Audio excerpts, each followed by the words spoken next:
patay na yun. Pero yung biktima. Kaya tingin natin. Sophia, sandali lang.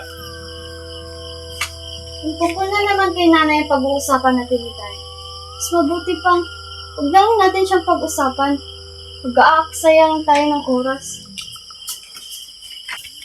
Sophia, bakit ganyan ang kasananay mo? Bakit kasing tigas ng bato ang puso mo? Sophia, nanay mo siya.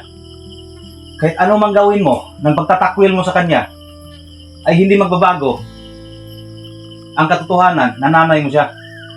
Alam ko. Kaya nga, nagsisisi ako kung bakit siya ang naging nanay ko. At sana, pinanganak na lang ako nang walang nanay. Sophia, alam kong kaya ka nagkaganyan. Dahil galit ka sa kanya. Pero pakiusap, magbigay ka ng galang sa taong nagbigay sa iyo ng buhay. Kung hindi dahil sa kanya, wala ka ngayon dito sa mundo. Kung hindi dahil sa kanya, hindi mo makikita ang mundo. Tama ka, Tay. Tama ka. Sige! Maraming salamat sa kanya dahil binigyan niya ako ng magulong buhay. At salamat sa kanya dahil pinaramdam niya sa akin kung paano masaktan at iwan ng isang ina. Anak, Sophia, Oo, Tay. Mahal ko si nanay. At gustong-gusto ko siyang yakapin. Pero wala eh. Sagad sa buto ang galit ko sa kanya. At yung hinihingi mong respeto sa akin, Tay, sorry. Hindi ko yan maibibigay. Dahil siya ang unang hindi nagbigay ng respeto sa atin. tao lang ang nanay mo. Nagkakamali din katulad natin, anak. Wow! So ngayon, pinagtatanggol mo na siya, Tay? Hindi ko siya pinagtanggol. Pinaintindi ko lang sa'yo. Naintindi? Bakit? Nagkabalikan na ba kayo, Tay? Hindi. Hindi kami nagkabalikan ng nanay mo. Pero asawa ko pa rin siya. Sa papel, mag-asawa kayo. Pero sana naman, Tay, totoo ang sinasabi mo na hindi na kayo magkakabalikan. Dahil kapag nalaman kong nakipagbalikan ka sa babaeng yun, aalis ako dito at hindi mo na ako makikita. Sophia! Sophia! Pedro, hayaan mo na muna anak mo. Narinig mo naman lahat, di ba? Sinabi niya. Oo, narinig ko. Manong, di ba basto siya? Di ba, Manong? Pinalaki ko siya ng maayos. Tinuruan ng magandang asal. Tapos ngayon, naging ganyan siya sa harap ko. Alam ko. Alam ko na mabuti kang ama. Mabuti kang ehemplo para sa anak mo. Pero, hindi rin natin siya masisisi, Pedro. Dahil, ginadamdam niya ang trauma na ginawa ni Angie sa kanya. Pero, kahit ganun pa man, mahal pa rin niya ang nanay niya. Naninibabaw ang alam, ang galit niya, at pagkamuhi niya kay Angie. Kaya, itindihin mo na lang siya. Manong, hindi ko hinihingi sa kanya na patatawarin niya ang nanay niya. Ang sa akin lang, bigyan niya kahit kunting respeto ang nanay niya. Tama ka, Pedro. Pero, bago pa kasi ang pangyayari. Kumbaga, bagong sugat pa lang. Kaya ganyan si Sophia. Dahil, masakit pa ang sugat na ibinigay ni Angie sa puso niya. Kaya, tabaan mo ang pasensya mo, Pedro. Dahil maghihilom din yung sugat niya sa puso niya. At kusa din siyang lalambot. Huwag mo siyang madaliin. Bigyan mo siya ng panahon na gamutin niya ang sugat niya. At mas mabuti, alalayan mo siya. Relax lang. Huwag mong hayaan na pati ang nag-isa mong anak ay mawala pa sa'yo. Paano? Uwi na ako. Lumalalim mo kasi yung gabi. Dito ko na lang pumatulog, Manong. Pasensya ka na, Pedro. Hindi pwede. May sarili kasi akong bahay na uuwian. Sige po. Sige. Siya nga pala, Manong. Pwede bang daanan mo muna si Anje sa lumang bahay? Kumustahin mo lang. Sige. Salamat po. Paano? Alas na ako.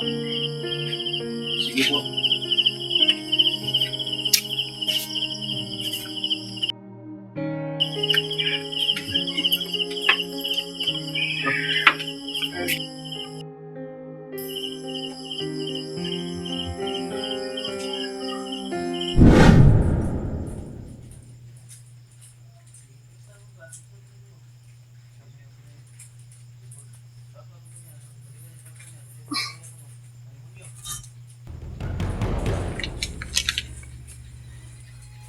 Bakit nakatali ako?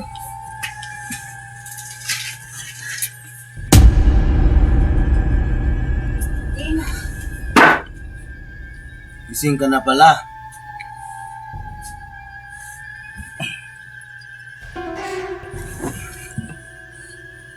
Kumusta? Napagod ka ba? Noel, anong ibig sabihin nito? Bakit mo ako tinali? Ayan? Wala yan. Sinisigurado ko lang na hindi ka muling makatakas pa. Hindi naman ako tatakas Bumalik nga ako dito, di ba? Oo, bumalik ka nga. Pero, naninigurado lang ako. Noel, pakawalan mo ako dito. Pakiusap. Sa susunod na lang siguro, kapag magsawa na ako sa'yo, at papatayin ko pa si Pedro, ang asawa mo. Ano? Bakit mo yan gagawin? Wala naman siyang ginagawang masama sa'yo. Wala nga siyang ginawa sa akin. Pero, disturbo lang siya sa atin. Disturbo? Hindi naman Hindi nga siya nangingialam, di ba? Mamili ka. Si Pedro o ang anak mo?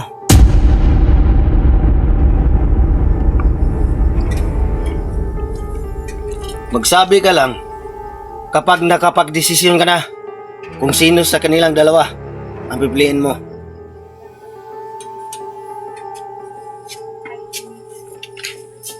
Ano ngayon ang gagawin ko?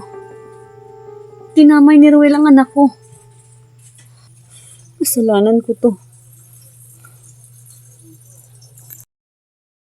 Kailangan ko mag-isip ng paraan para makawala dito.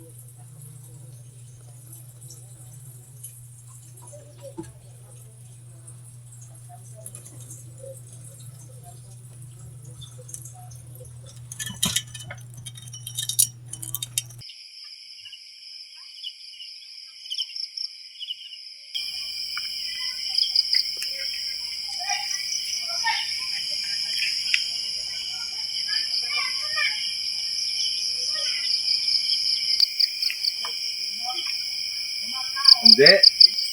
Anje?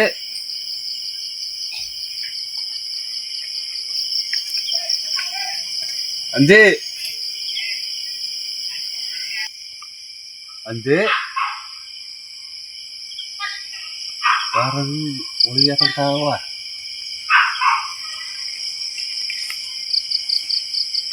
Anje?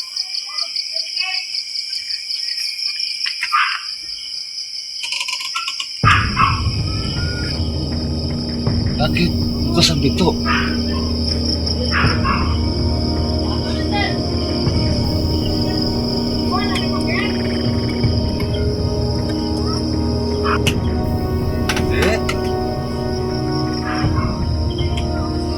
Anje?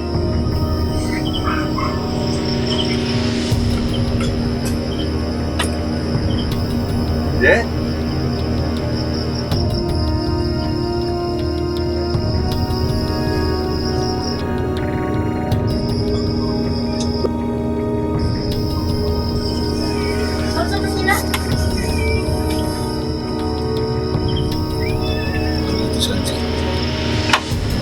Saan kayo siya nagpunta?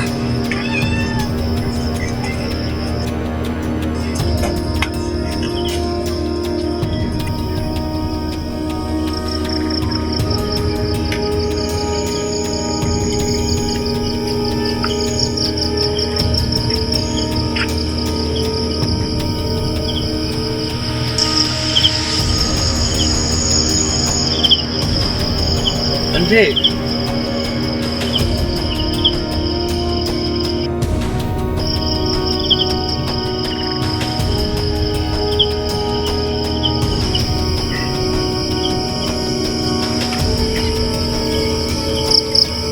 Saan kayo nagpunta sa Enzo? Wala sila dito sa bahay niyo.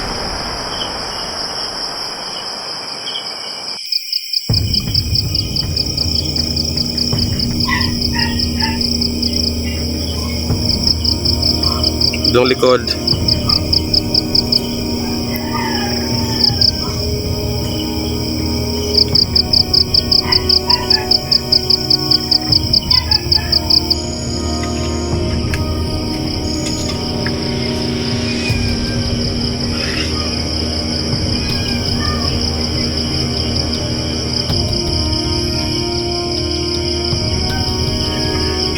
Kailangan ka malaman, Pedro.